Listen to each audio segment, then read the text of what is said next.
Hello guys, welcome back to another video. So today is a little bit of a different one.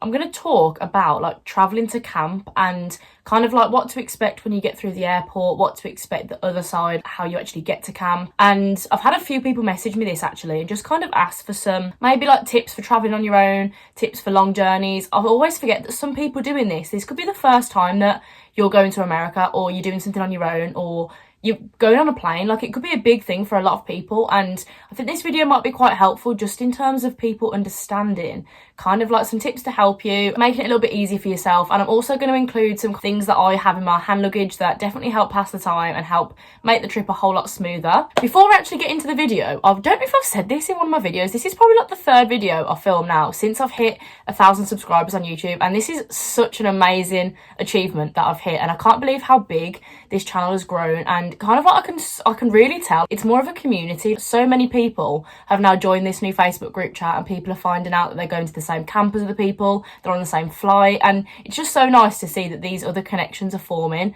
like, and started from this YouTube channel. So I think I did mention that I did want to do a giveaway when I hit some sort of big subscriber milestone, and I remember when I was planning this, and I think I was on like 460 subscribers, and I remember saying like, oh, do I just do it when I hit like 500 or when I hit 750? Like, I don't know if I'll hit 1,000 before camp. And here we are in April and I've hit 1,000. I think I hit it on the 31st of March actually, which is amazing. So now that I have hit 1,000 subscribers, I would love to do some sort of giveaway. But the only thing is I'm struggling of what to actually put in the giveaway, because I've got a few little ideas, but a lot of the things that I would want to give to someone for camp, it will really depend on what camp they're doing, what they're doing at camp, whether they're a boy or a girl, because I wouldn't feel like I could, a lot of the stuff that I'll take to camp that's like glitter and like sparkly stuff and like things like that aren't necessarily going to be as useful to a boy if they won, if that makes sense. And things like beauty bits, if I was to give away some like makeup bits, some toiletry, how do I go about doing that in terms of not knowing if it's going to be a boy or a girl that wins, that kind of thing. So I really need your guys' help in just giving me some ideas for some things that you would like to win in a giveaway. And I know it's a bit weird to ask and you wouldn't normally have much of an input, but I thought that'd be quite a nice idea, because it means that you're able to potentially win something that would really benefit you in terms of what you might need for camp. Now, like I say, I've got a few different ideas of things I can give away, things for like traveling, like actual travel essentials and stuff like that. But like I say, I'm struggling a little bit in making it seem like a decent giveaway. Like, I want it to be a good giveaway, and I don't just want to give away a neck pillow, or, do you know what I mean? I want it to be good. So yeah, please give me some suggestions. Either drop me a message or leave something down below and just give me an idea of some different things that we could maybe do in a giveaway, because that would be so fun if I can get that filmed. Obviously, perfect time. Literally, people, me included, I'm going to start packing in the next few weeks to a month. So perfect time to do a giveaway, because it's going to be the perfect thing for someone to win just before we go away for the summer. So yeah, please let me know and help me out. But yeah, that's all I'm going to say on that, and I'm going to get straight into the video. All things travel, all things get into camp. So yeah, hope you enjoy. So the first thing I want to talk about is actually making the traveling process easy for you. And this is going to be done by actually just getting in touch with people that are going to your camp, or like I say, joining this community Facebook group chat, because some people have met each other. They're not going to the same camp, but they're on the same flight, and just flying with someone that's going to do the same thing as you for the whole summer is just going to ease the process, gives you someone to talk to, makes the whole flight so much more enjoyable, and just kind of relieves any stress you might have about traveling on your own or getting to camp on your own. It's just going to make that whole process a little bit easier. So what I would recommend is reaching out to your camp and ask if they've got any sort of like Facebook groups, WhatsApp groups, anything like that, just so you can get to know people beforehand. Now, I know a lot of people have already done this, and some people have found a couple of people to travel with or anything like that. But that's my main tip. Like, try and make sure that you're traveling with someone. I'm going to fly with my mom again this summer, and we're going to have a little like trip in New York beforehand, have a little holiday, and then I'll travel to camp on my own. And I just love the fact that I've got my mum there. She's obviously not coming to camp with me, but it just takes all the pressure off having to go on your own and sort things by yourself, and you've just got someone else there. It's just so much nicer. So yeah, if you can try and do that, even if you've just got someone that you're going to either go to the airport with, or you're going to fly with, you're going to travel to camp with, so you get to New York or wherever you're flying to, and you've got someone to meet up with and then go to camp together. Just one person that you've got for a little part of your trip is just going to make it so much easier. Now, most camps will actually ask for you to send over like your either flight details or travel details. Just let them know how you get into camp and what day you'll be getting there. This is just because they'll try and maybe sort some transport for you, or there'll be like a minibus waiting the other side to pick you up. My first 2 summers, I had to get myself to camp. So like I say, I flew with my mom, we went to New York, had a few days there, and then I got on a bus from Port Authority all the way to a town called Honesdale, and camp then picked me up from this little town. But that, I think it was like a 2.5 hour journey.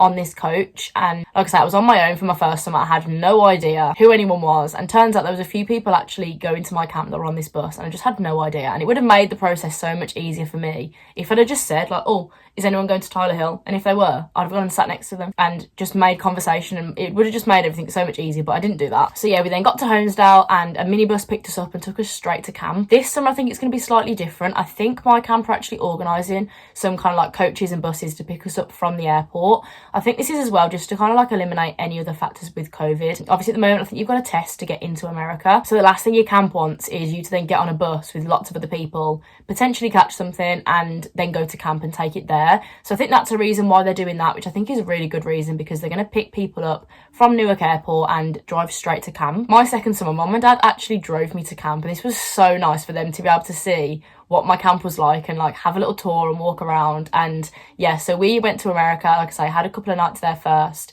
and then they hired a car and we drove to camp, and this was honestly, like I say, it was so much fun. I'm trying to convince my mum to do that again this year, but it's just going to be me and her. So she doesn't obviously want to drive all the way to camp and then back on her own, which is understandable. So yeah, this summer I'll either try and see if one of my friends is driving down and the timing works out and I can either go with them, or I'll get on the bus with everyone else from the airport. But yeah, reach out to your camp. You can reach out as early as now and just say, look, what's kind of like the travel process? How do I actually get to camp? What do I do? And like I say, it will be completely different for other camps. Like I say, you might have to fly to a completely different airport. A lot of camps that I know fly into New York just because it's the cheapest crossing from the UK as well to fly into New York, and then you'll sort yourselves out from there. But yeah, that's going to be your first hurdle, is just finding out how you're actually going to get there, and you can kind of plan. Do I need to either like get to an airport? Do I need to get into New York into a coach station? How does it work? And just figure all that out. So let's say you're all ready to go. It's the day that you're flying. This just makes me so excited talking about this, honestly. So yeah, you get to the airport, you've maybe made a friend or two, you're going to travel together and then just see how it goes, if you're either going to the same camp or not. Like I say, just nice to have that person there with you. And then once you actually land in America, you'll normally go through like a different border control security thing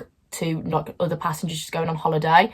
You'll find there'll be like hundreds of people doing the exact same thing, and everyone will have their documents out. You'll have your DS 2019, I don't know if you need your service, I can't really remember, like I say, it's been so long since I've been in America, and your passport, and you'll go and they'll just cross-reference, check your visa and compare it to all your documents and check it's all good, and then you'll be through to go. And like I say, then you'll either have arranged that a coach is picking you up to take you to camp, or you might be staying for a few nights in New York. I know one of my friends she's just moved her flight actually, she's going a little bit earlier and she's going to have a few days in New York before, so it could be that you're having a little vacation, little holiday before you go, and then you'll be traveling to camp. So it kind of just depends, but the process of actually getting into America is super straightforward because you've done all your application, all your visa's good to go. It's nothing else. I think again they'll just probably ask you a couple of questions: what camp are you going to, what are you doing for the summer, when you plan on coming home, that kind of stuff, but all normal when you're going away for a few months anyway. So yeah, in all that, you'll be good to go. I'm going to talk more about kind of like actually being on the plane, because like I mentioned at the start, for some people this could be the first time they're flying by themselves, first time going to America, first time doing like a long haul flight.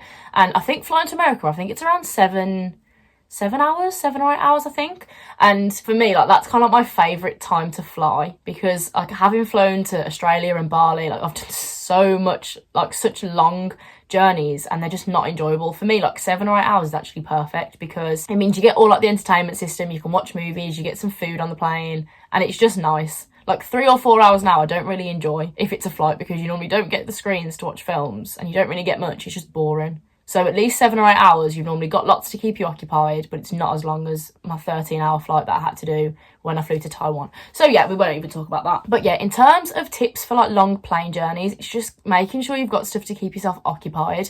If you're like me and you kind of can sleep anywhere, that's always a bonus, because trying to sleep as much on the plane is always quite nice as well. Obviously depending on when your flight actually will be in the day. But yeah, making sure you've got a few games downloaded on your phone. Like I say, you will have like screens and movies to watch, TV shows, games to play actually on the plane. Take a book, take a diary. Like I say, I've journaled when I've been at camp, and I do want to do it this year. I want to buy a new notebook, so I've got that all ready to go. Yeah, another tip, make sure you've got comfortable clothes on for your flight. Make sure you're going to be nice and comfy, nice and cozy, so that you're not uncomfortable. I remember wearing jeans on a flight once and it was the worst experience ever.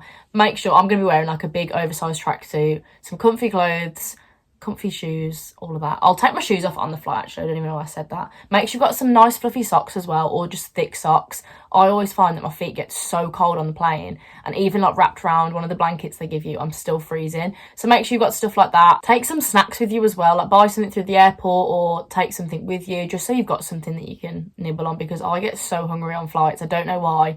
And I don't know, like I say, I haven't actually booked my flight yet, so I don't know how it will work with what meals I get on the plane. But yeah, make sure you've got a few snacks so that you're not starving, or either make sure you've eaten at the airport. Just make sure you're not going to get on the plane and you're hungry. I always find I'm just so much more anxious and just grouchy if I'm hungry. So try and minimise all those like negative factors, and so you're all ready to go. But yeah, maybe download some of your own movies. I found when I flew back from Bali, the film choices were just really naff. They weren't very good. So I'm going to take my laptop and maybe my iPad with me to camp. I haven't decided. Just download some films on Netflix or even on your phone. Just download some stuff so you've got something to watch, just in case the film choices aren't great when you're on the plane. Some books as well. I'm going to take a few books with me, or maybe even my Kindle. I don't know where my Kindle is, but I do have one. Kindles are brilliant because you can have so many books just in one place. But I like reading an actual book. I do prefer having a physical book, but obviously they take up quite a lot of space and they're relatively heavy. So yeah, but like I say, just take something to keep yourself occupied. Make sure you got some snacks. Take a water bottle with you. This is one of my things I'm going to include in like what to take in your hand luggage. And take an empty water bottle, because obviously you can't take the liquid through security. So just take an empty water bottle and then fill it up when you get to the other side. That's honestly, I read this tip somewhere before I went away, and it's one of my favourite like travel tips. Like, take a water bottle. It'll save you. It also means you don't get through all the security and you have to spend like £3 on a bottle of Fanta or a bottle of water. Because I can't bring myself to pay the prices at airports for just a bottle of something. I just can't do it. Okay, now the next section I'm going to talk about is things to take in your hand luggage, and I've actually been creating my own like proper packing list. I spoke about this, can't remember if I spoke about it in a video, but I spoke about it in this Facebook group chat and just kind of said I really want to put together kind of like a Camp America summer camp guidebook for you to be able to like buy and have on your phone as like a PDF, and it's going to have everything to do with camp, like every little bit of information you could possibly need. And this kind of came from the fact that I had someone message me saying, oh, I really love your videos, but I really struggle to stay engaged. And I'm the same. I would really struggle to watch my videos with how much I go on about random stuff, that I would struggle to stay involved and like understanding it all. I like to actually read something. So when this girl messaged me and said this, I was like, I could either put something together, put all my information down in one place and sell it and people could buy it. I don't know how much I want to sell this for. If you could also leave me something in the comments, what you would feel would be a good price to buy for something like this. It's going to have, when I say every bit of information, I really do mean it. The packing list I've created is pretty extensive, and it's going to be on just like one page, so you can print it out, which is what I'm going to do, and then just kind of like tick things off as you go. So yeah, please let me know if that's something you'd be interested in. Like I say, I got a really good response when I asked over in my Facebook group chat, and people were like, yes, I would love to buy something like this. So yeah, that's actually what I'm going to be reading off, because like I say, I've made it on my laptop. And yeah, I'm only going to talk through what to take in like your hand luggage. Everything else is there's just too much to talk through, honestly. This will all come in handy when I actually film my proper packing video, which is going to be very soon. You'll be glad to know. I think I'm going to do it when I come back from a holiday. I'm going to Ibiza next week. So I'm hoping that once I've been on holiday, done all of that, I can then properly sort my clothes, because I'm not even like joking. I'm looking at my open suitcase right in front of me, and it's just a nightmare. So I want to wait till I've come back from that holiday, I've sorted all those holiday clothes out, then I can properly pack. But you're looking, I think I want to do a packing video, my proper packing video, by like the end of April, because like I say, I'm looking at then flying at the start of June. So I'll probably pack again before then, honestly, but we'll see. I know a lot of people want my packing video to come out, so the earlier I can get that filmed, obviously the better for you guys, because if you're like me, you want to start doing things early, you'll want to know what you can pack and see someone else pack as early as possible. So yeah, onto hand luggage. Again, hand luggage will depend what kind of bag you want to take. I'm going to show you the bag I bought actually. Now, I haven't decided that I'm actually going to take this. This is going to be more of like my actual handbag bag. Then I'm going to take my duffel bag, rucksack as well. I bought this from Primark, and this was really giving me, you know, the Marc Jacobs tote bag? It was giving me this vibe. So it's this little kind of like canvas bag. You can't really see it on the camera because it's so sunny outside. They had this in a few different colours. Got an eyelash on it. Nice. And this will just be really perfect. I can fit my laptop in here. I can fit all my documents, everything handy in this bag. And then I'll have like my duffel bag as well. And then obviously my big suitcase that will be checked in. But yeah, I think I want to take something like this for the plane. just because it's nice, it's cute. I don't want to take an expensive bag as my hand luggage because it's going to get ruined, something's going to happen to it. And this will be ideal as well, actually, to take for a night off. So when we have time off at camp, obviously you'll go and stay in either a hotel or somewhere, and having a bag like this just to like pack some sleepy stuff, some towels, like some bikinis up for the next day is going to be perfect. Actually, I hadn't thought of that. Or you can see it better in this light. Just a little like canvas tote bag. So I think I'm gonna take that. That was from Primark, by the way, and I think it was like £12. So yeah, I think I'm gonna take that. So that's the bag that will have all of this stuff I'm gonna talk about in. Okay, this is exciting. So first off, let's talk travel documents. Number one, take your passport. Please don't. And I know it's so silly to say, but I've definitely heard of people that forgot to take their passport. So not necessarily to camp, just on holiday in general. Just don't do it. Your visa and any travel documents. Again, I'm the type of person that's gonna take every travel document I need, even though I don't need it. Just take it in a little plastic wallet, have everything there so that you know that if anyone says, oh, have you got this? You've got it, you're good to go. I watched a girl's video actually and she said she forgot a DS 2019 when she went. Please make sure you take that form. They have to check that form with your visa that's in your passport. So please make sure you've got it. But yeah, take every little document if you're like me and you just want to have peace of mind and know that you've got everything with you. Next thing I've got on here is actually insurance. I'll probably just have my insurance that's on my phone. I don't know if I've spoke about this actually, but your agency will cover you while you're at camp and it'll be included in some sort of insurance, but that only covers you while you're at camp. So I remember reaching out to Bunat my first summer and I said, look, like, my mum works in insurance, so she was very on it when it came to everything like this. And we just kind of said, how do I go about, do I need to take out another insurance policy, or does this cover me in general when I'm in America traveling as well? And they kind of said it's a very basic insurance policy, so it does kind of just cover you while you're at camp. So I would advise taking out another insurance policy, more to cover you when you're not on camp. Like if you're on a day off. I remember actually, I've just remembered this. One of the lads I was at camp with, I can't remember how we did it. It was on the night out, so we were out in a bar somewhere, and then the day off we went to this like big waterfall place and we were just chilling in the sun having some drinks, and his ankle had swollen like you wouldn't believe. Like it was massive, and I don't think he'd taken out another insurance policy. I think it was just his basic, like the one that the agencies provide you. And he was like, I can't go to the hospital. He's like, because I don't think I'm going to be covered because I wasn't at camp when this happened. So yeah, have a little look at some of the insurance policies to take out, just as something to cover you while you're there. Like I say, you're travelling after, you're going to need something then as well. Take your driving licence, it's just good to have, especially if you're going to go out and have some drinks. You don't want to really take your passport out with you, just God forbid in case you lose it. Okay, and then in terms of money, obviously make sure you've got your wallet or your purse, whatever it is you're taking, some debit cards, either a credit card, whatever you use, and then some cash. I've said before, take around $200 or $300 worth of cash is what I would advise. That's what I'm going to take, just because it's good to have some cash straight away if you can't get to an ATM when you actually get to America. Okay, now I've got like a technology section. So first, make sure you've obviously got your phone, you've got a phone charger, some headphones. I'm going to take my AirPods and might take some of my big headphones, just because I like wearing those to the gym, we'll see. SIM card, again, I've had a few people still message me about SIM cards, and it's so hard to have a look at what's going to be right for you for the summer. Like I say, my SIM card I've got in my phone now is what I can use in America. Have a little look, maybe it's worth just getting a SIM card when you actually get to the States and just setting it up there. Like most of the time when you're out and about, you're going to have Wi-Fi. It's just obviously on days off and stuff, you want to be able to use your phone, you will need a SIM card. Power bank, I spoke about this in my very first packing video. Make sure you've got a portable charger, because if when you do days off, if it's anything like mine, you're going to be out and about doing stuff in the middle of nowhere for the whole day. Like one time when we hired a boat, we were on this boat for the whole day, like swimming, like obviously there was nowhere to charge our phones. So make sure you've got a power bank so that you can keep your phone charged. Laptop and charger, if you are planning on taking a laptop. I've had a few people ask me. I'm going to take my laptop. Normally I wouldn't, but because I'm wanting to vlog and do different things over there, I want to have my laptop with me to obviously edit and get videos up. Cameras, take some cameras with you. I'm starting to think actually, how am I going to fit all of this in this bag? Actually, I think I'll be all right so far. It's when I get onto the extras part that I'm probably going to struggle. Cameras, take a few disposable cameras. Like I say, those can go in your main case, actually. They don't need to go in your hand luggage. Polaroid camera. I'm trying to get my Polaroid camera fixed because I think I mentioned it was broke. I don't know why it's broke. Or even a digital camera. If you want to take a digital camera, that's completely up to you. And then some adapters. I went to Paris 2 weeks ago and I forgot all my adapters. Me and my friend, we had none. So we ended up having to buy them at the airport, and it's so expensive to buy adapters. So what I would actually advise doing, I did this and I took an extension cord.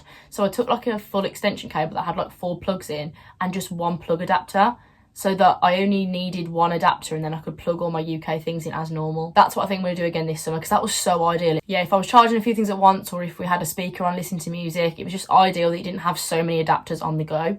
But yeah, please take an adapter. I need to find mine out because I have no idea where it is. Right, and then onto my little extras. This is kind of like just little bits that you can take if you would like. Books and magazines. I always like buying a magazine at the airport ever since, for as long as I can remember. Whenever I've gone on holiday with my mum and my dad, we've always bought, like they've always bought us a magazine at the airport. So I'm hoping, because I'm going with my mum, she'll buy me a cute magazine at the airport, because that's just one of my favourite traditions. I don't know if anyone else does that or it's just me. But yeah, some snacks as well. Like I said, take a few snacks, or you can always buy these at the airport. It's up to you. Water bottle, best hack ever. Travel pillow. I'm probably gonna take a little neck pillow, even though I don't know if I need one. I remember taking one the past 2 summers and I just haven't used it, and then I've ended up just leaving it at camp, so we'll see about that one. A notebook or a journal or a diary, just something for you to write in. I don't know why, I just love having something to write in when I'm on the plane or when I'm travelling somewhere. I just really enjoy it. A sleeping mask if you need one. Like I say, some airlines will provide you with things like this, like sleeping masks or little pillows and blankets, so take it if you need it. If not, you'll probably get given one anyway. And then last thing I've got on here is just like a jacket. Just take a jacket with you, because